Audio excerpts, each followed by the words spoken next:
Ron Sparkman, a 1954 graduate of Miami High School.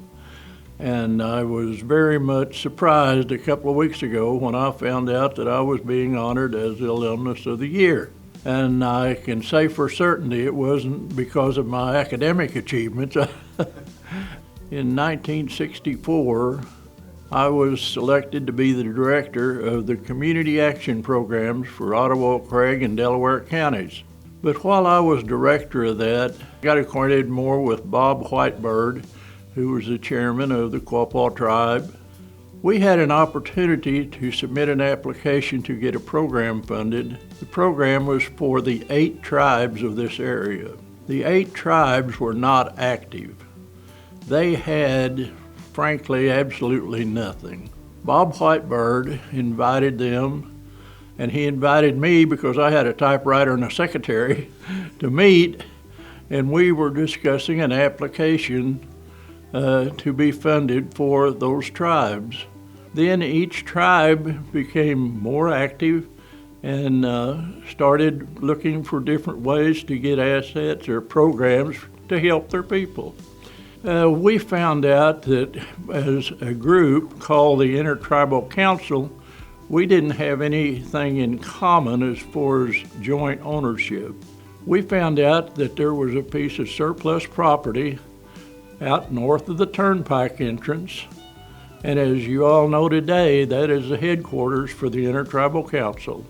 Starting in the 80s, I was elected to the chairman or chief of the Shawnee people, and we started working with mainly Wilma Mankiller, and we wanted our own independence. We finally got the legislation passed in 1999 to say that we could leave and have our own identity. Lo and behold, the 8 tribes invited us to join them. What a venture that was from 1966, from that kitchen table to here we are now becoming a part of the intertribal group. That is almost unbelievable. And I think about it every once in a while, how fortunate I have been. The only reason I accomplished that is because of friendship and great employees. And I need to receive very little credit for it. I tried to stay out of the way, but it worked. In 1954, there were 126 in my class that graduated. Believe it or not, we still keep in touch with those of us that are still around. We had great instructors, and a lot of them were personal friends. For example, Coach Lingo, and especially Coach Delbert Wolf. Delbert Wolf, after he retired from school, he would come by my office and we would sit and visit. The older we got, the better our friendship became, and it comes back from a high school teacher. And I think that's probably a little bit unusual, but I had a lot of other teachers that, I wasn't the best student in the world, but with their help, why, I made it. So let's go back to 2014, or 13 or 14. My good friend, Tom Walker, was the outstanding alumnus of that year.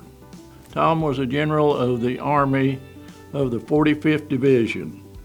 Well, I was also a member of the 45th Division. I was a sergeant. That's a long ways from being a general. But I wanted to tell Tom tonight, I'm just as proud of that honor as he is in 2014. And I know we'll both cherish it for many years to come. I'm very proud of the Enrichment Foundation and everything that they do for our school. It's just an outstanding group of individuals that are really interested in doing the right thing. And I commend you and ask that you continue to do the great work that you're doing. I would like to say this. I do know that the first graduating class of Miami High School was in 1913.